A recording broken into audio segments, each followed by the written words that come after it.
I'd love to babysit, but unfortunately I'm already booked with the Coopers tonight. Sabrina Carpenter. Oh, no, not the police. Sophia Carson. You guys, come on, let's go! Star in Adventures in Babysitting. Hello Internet, I'm the Disney Brain and welcome to the DCOM review. It took half a year, but we finally have a DCOM for the year 2016, which will hopefully not be the only DCOM of the year, but that remains to be seen. It's also the first DCOM I've been able to review so recently since this channel started way back in late October of last year, so it's a pretty exciting time as we dig a little deeper into Adventures in Babysitting. Full disclosure, I have never seen the original Adventures in Babysitting movie that this movie is a remake of, so calling this an original movie might be a stretch this time around, but that's a minor point.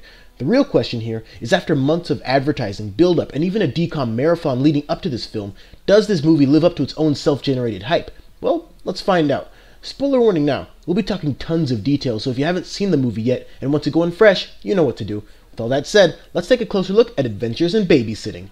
We start things off with intentionally paralleled introductions of our main duo of Sabrina Carpenter and Sophia Carson, who portray Jenny and Lola and are stars of Girl Meets World and Descendants respectively. They are both on their way to an interview for a photography internship with Leon Vasquez, who is actually played by Emiliano Diaz, who you'll recognize if you've seen the George Lopez show. They are both finalists for the position, and the stark contrast between the two leads becomes exceptionally clear right off the bat. Jenny is proper, organized, and responsible, therefore making her no fun, and Lola is free, expressive, and devil-may-care, making her irresponsible. Gee, I wonder if they'll do that tired trope where they learn from each other how to balance out their drastically different personas. In any case, the interview is held off for creative reasons, we can only assume, and our leads accidentally switch phones, which should have been almost immediately apparent once it happened, but hey, plot needs to happen. So, things really get going when a police officer that will have some relevance later on gives Lola a parking ticket because remember guys, being free-spirited also means not being able to read parking signs. So, she uses the phone mix-up to land herself a babysitting job that just so happens to come about because Jenny is busy babysitting somebody else's kids, and the same parents that called Jenny before decide to call her phone again some 20 minutes later. This gives us our introduction to all the kids that need the babysitting. The Anderson family, which gives us Trey, Bobby, and AJ, who Lola schemes her way into babysitting, and the Cooper family, which gives us Emily and Katie. Once Jenny realizes that she has the wrong phone, she calls Lola on her phone while things are already falling apart at the Anderson home. Once Jenny arrives, they quickly realize that Trey is missing and they need to borrow the brand new family car to find him. And since they put a lot of emphasis on how brand new it was, you can pretty much guarantee that it's going to get dirty at some point. This leads them into the city. Now, this movie was filmed in Vancouver, and I've got to say, the establishing shots are absolutely gorgeous in this film. It really captures the beauty of the city and the area surrounding it quite well, so really great camera work on that end. Getting back to the plot, the gang find themselves at a pawn shop in order to track down Trey. This gives us a pair of very dumb and very forgettable bad guys who stole a sapphire ferret? Really? That's the best you can do? Well, whatever. So all the while, Lola is taking pictures of their misadventures and snaps a shot of the prototypical fat bad guy holding up the rare and completely fictional animal, which prompts them to chase the gang all over the city in an attempt to retrieve the camera. Remember that part about the car? Oh look, there it is, right on cue. So, they finally find Trey at a pizza place, which leads to more silliness, more irresponsibility from our resident free spirit, and, of course, more bad guys chasing the gang around, but this time into a warehouse. They, of course, escape because, again, incompetent bad guys, and figure that they should sell Trey's concert ticket to get the $100 they need to get the car back. This leads to Lola being arrested for scalping, but what an amazing coincidence. The officer that just so happened to write her the ticket just so happens to work at this particular station, and is working at a shift that just so happens to perfectly coincide with Lola's arrest. But if that wasn't the case, then we wouldn't have much of a movie, so moving on. AJ gets to actually meet some of the roller derby people because that's the entirety of her personality for some reason, but more importantly, we get probably the best handful of moments in the movie. A few moments where everyone is together, tired, frustrated, confused, and scared, but together. And it really works well, especially the one moment where Katie is giving Emily her hat back. It's so subtle, but that's why it works so well in a movie that otherwise prides itself on being boisterous. Plus, Lola starts to realize the importance of the position that she's in, and starts to make strides to, at the very least, act like the kind of caregiver that these kids need right now. This leads to an attempted kidnapping that AJ breaks away from.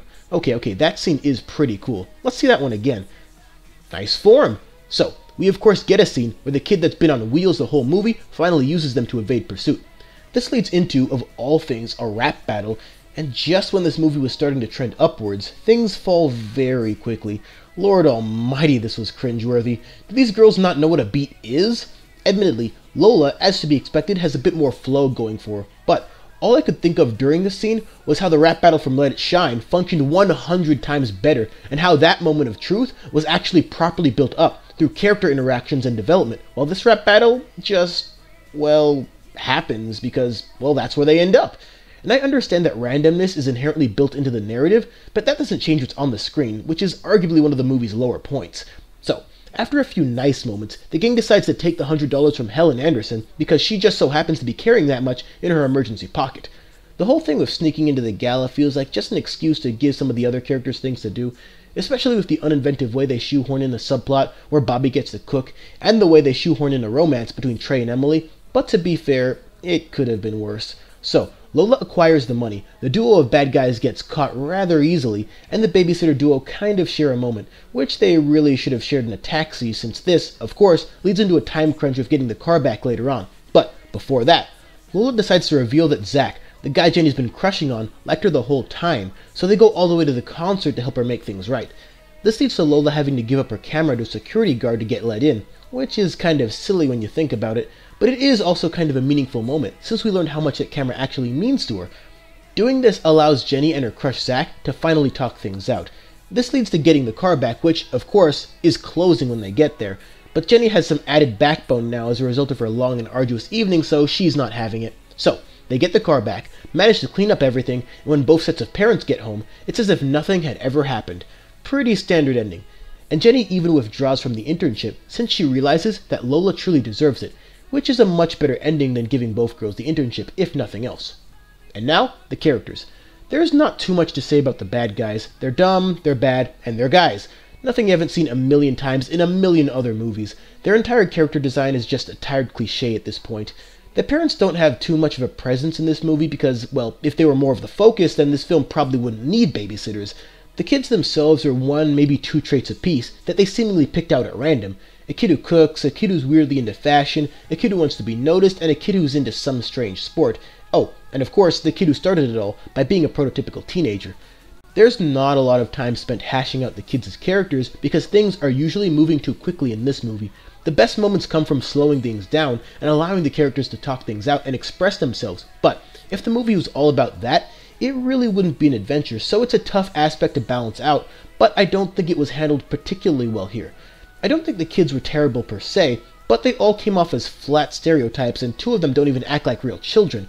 And even though I would call AJ the best of the bunch, that's a purely personal preference, and none of them really deliver anything more memorable than a couple of funny lines here and there. The lead pair of Sabrina Carpenter and Sophia Carson acquit themselves relatively well, despite some of the lackluster writing and teleplay they have to sift through. Both the characters of Jenny and Lola, however, are easy cardboard cutouts. There's absolutely nothing challenging or innovative about the way these characters operate, and absolutely zero subtlety with how drastically the pair diverge. And of course, this movie commits the ultimate cliche of having two polar opposite people start to become one another over the span of a single night. It's not the worst trope in the world, but again, it's so easily digestible, and what's in a film if it can't at least to some degree challenge our expectations? There's not really too much more to say here. If you love both of these actresses and other things, I think you'll pretty much love them here as well. But if you only like them or are on the fence, this movie probably won't change your mind. Make no mistake, these are two very talented actresses who have done much better work in other projects, but there just wasn't as much nuance to work with versus a Girl Meets World episode or even the interesting way Evie was handled in Descendants, so neither had their best day here. And that's Adventures in Babysitting. So, what's the verdict? There are some DCOMs out there that really embrace a challenge and address their chosen topic with such grace and attention to detail that the sum becomes something not just memorable, but meaningful, powerful. This movie, sadly, is not one of those movies.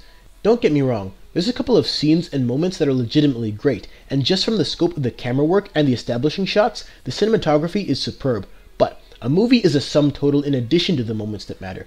The characters they construct are some of the blandest in any DCOM. The lead duo, actresses we know are capable of playing better, more well-rounded, more complex characters, feel like they're really working hard for an end result that was only going to be so high.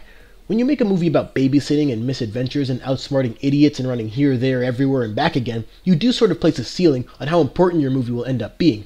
A lot of this movie is very fun, but it's also weighed down by the fact that too many of the events that move the plot along happen by chance or because someone was inattentive or just plain stupid, and you can't really develop a meaningful or even a cohesive narrative when the chance card is all you're playing. It's just way too easy to see how minor changes would completely shift the movie from just barely getting away with it to being grounded forever. All in all, there actually isn't too much to say about this movie as a whole. There are moments that work, but more moments that don't. There are scenes that are funny or engaging, but more scenes that feel really random and unnecessary, and it really leaves me wondering what this movie would have looked like with better direction. Analysis becomes difficult in a movie like this because after a certain point, deconstruction becomes near impossible, and you have to just accept what you see, since that's the nature of this particular film. I really didn't think this would be a good movie just based on the promotional material, and because of all this 100th DCOM bloating, it felt like this movie wouldn't be able to live up to all the hype surrounding it, and in fairness, few movies, even genuinely good ones, could have lived up to that much marketing. But this movie was a fair bit better than I expected it to be. During the jail scene, I actually found myself legitimately invested in the adventure and how everything would play out. But while there's stuff in there that one can definitely enjoy, there's not enough of it in the context of a complete movie because there's just way too many obvious flaws, and I wouldn't be very good at this if I didn't point that out. So, no, this movie didn't live up to the hype. Not even close, really, but I wouldn't call it disappointing because I never thought that it would. Adventures in Babysitting is an average film at best. Not a failure or a terrible film by any means, but not a particularly well thought out, ambitious, or interesting film either, for all the reasons I laid out, and probably a whole lot more. I can understand why the absurd and sporadic nature of it all would lead some of you to like it or even love it. Trust me, I do. It's a pretty fun ride, all things considered, and there's nothing wrong with a fun movie as long as we can admit to ourselves that it isn't much beyond that.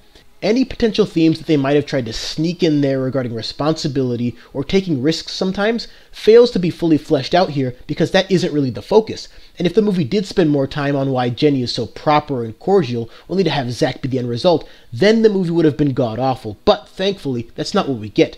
As a complete movie, I myself would not recommend it unless you really want to see something with Sabrina Carpenter in it and you've already watched every episode of Girl Meets World.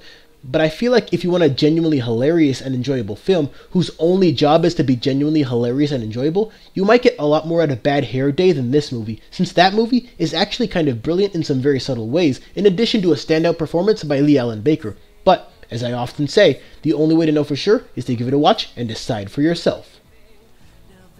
Thanks for watching. If you enjoyed this video, go ahead and throw it on a like, subscribe for more, and share this review everywhere. And don't forget to follow the Disney Brain on Facebook and Twitter for updates. Links down below. In the coming days, we'll be taking a look at the premiere of Bizaardvark, as well as finally getting to the Zapped DCOM review, in addition to other fun stuff in the description below. So, lots to look forward to. Until then...